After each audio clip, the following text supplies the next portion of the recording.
Alright, here we have our 1988 Toyota. It's a one owner, extended cab SR5, 4x4 with a short bed. It's one of the last, 88 was the last year for this, and this is actually a July of 1988 build. So it was kind of, one of the last of this breed. And we'll just do a kind of like a distance walk around so you can see how clean this body is. Because after, that second half of the year becomes the following year. So like if it was built in October or so forth, August, stuff like that, it'd be a 1989, which is more the rounded body style. This was originally a California truck built for California. The original owner lived down there and then moved up to Washington, where it's been the rest of its life since 1997. Zero accidents, always registered, and passed emissions. So the paint is really reflective. I mean, this is original 1988 paint, which is in really good condition considering it's 25, creeping on 26 years old. But I'll get in close to try to show the rock chips, because it does have its numerous little scratches and rock chips throughout the body.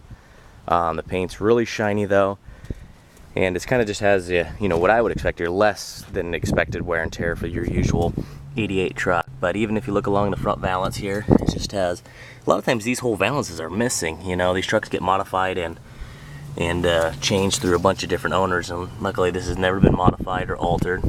It's a one owner, all stock. I mean, it's pretty much nothing's really been changed except for tune-up parts. I mean, it's really got the original exhaust, all that stuff. It's got its little chips there. You get, the hood has a number of chips on it. You have your little, tiny little, like, size of a ballpoint pen chips along the front just from driving. You have a larger one here, and then you kind of just have them throughout the hood. It's going to be tough to nail these down. In the pictures, it's real tough because the paint's so shiny, it reflects everything, and it's hard to tell. This is actually just like some old tree sap sitting there. They're not chips, so you might be able to get that out. Balance is in real nice shape. Sun's kicking in here, so I'll try to do my best here, but you have your little scratches here. I do have a file I can email. It's uploaded to Photo Bucket of kind of all close-ups, all these. I try to get the close-ups at the worst, but you can see along the rocker, it's got your usual rock chips. I mean, this is absolutely a rust-free truck, from California up here to the rust-free Northwest. Neither one of us use salt on the road, so it's good to go. You got your door edge chipping. You got your little scratches around here from people getting in and out and using the keys. At one point, it did have some pinstriping, and I took a picture of that. It's very, it's been removed, so it's a little darker where that used to be, but eventually, as the truck oxidizes and you wax it a few times and oxidize again, it'll eventually blend in. You won't see that anymore. But it's got the larger mirrors. It doesn't have the little sport ones.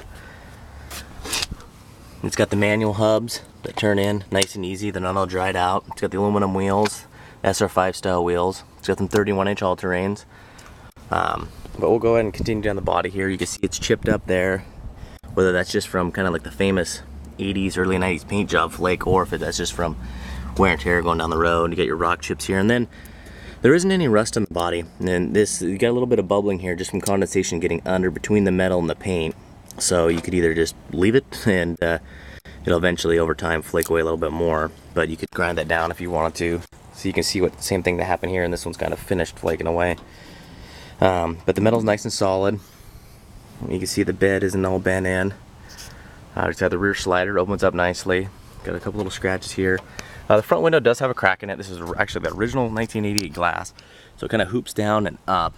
And I could get a window put in for about 145 bucks if the owner wants to, but a lot of our vehicles ship out to East Coast where it's rusty and stuff. So a lot of times those windows will get damaged, so I didn't want to invest in that.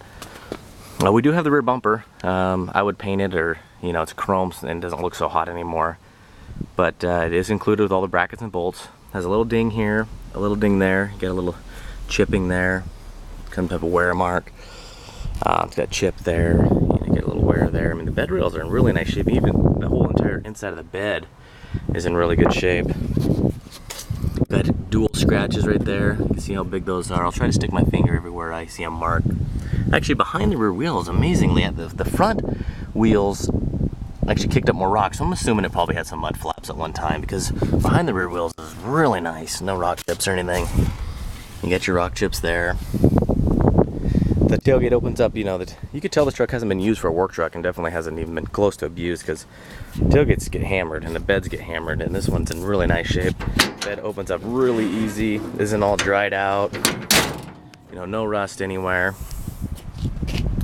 We'll continue with the paint there. You got a little chip, got a little scratch, and this is just kind of expected. I mean, on a used truck, especially of this age.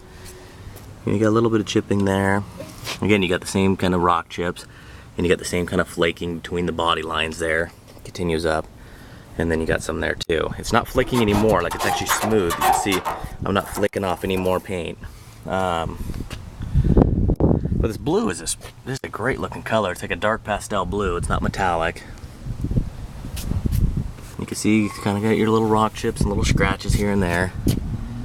You know, I consider this to be just a really clean all original Survivor. You know, it just has its marks from being used and loved. You know, it's got 155,000 original.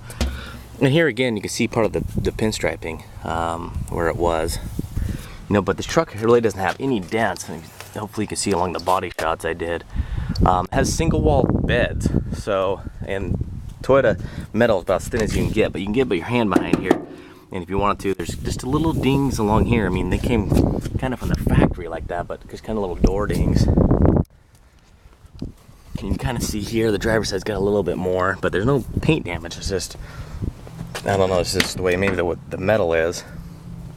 Really clean interior, automatic with a manual shift, transfer case, non-smoker. Everything works on this truck except for the AC. It does have AC, all the components work, but the Freon is obviously long gone. Got a crack in the dash, and there you can see the crack in the window. Missing its little cover, but all this is nice and tight. It doesn't want to fall down. Has a really big glove box. Actually has its original floor mat, or its original owner's manuals, and has actually the original Toyota key with it and a spare. Seat's really nice, except for a little rip right there. And I'll also take you over to the side and a little tear there. But floors, I mean, are in just great condition. I mean, all the trim's nice and blue. It's not sun dyed. It's got tilt steering. You know, it's just the rear seat. It's an extended cab, but it doesn't have the rear seat jump seat option. And whoops, sorry, hit the horn. Obviously that works. But that's where they mounted the factory jack. And you can see where the seats are supposed to go, so you could definitely put them in, but it does not have that seatbelt option. Like, that's not back there, but again, you can put that in there. Here you got your VIN number. See if I can get that bad boy to focus. So it's got July.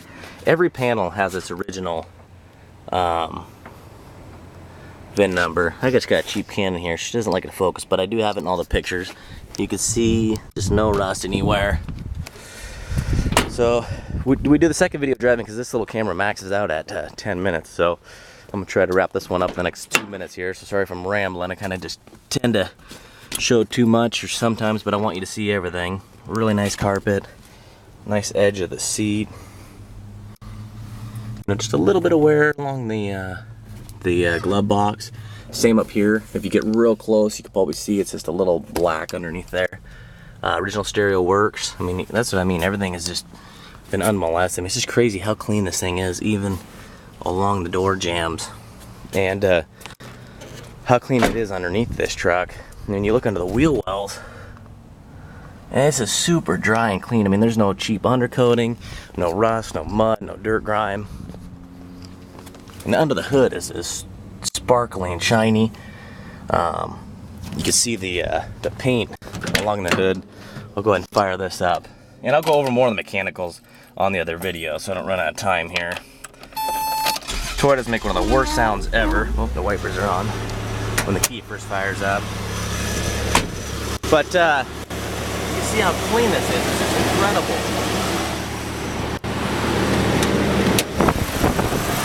And the paint along the firewalls is beautiful. We put a brand new battery in, got nice and green coolant.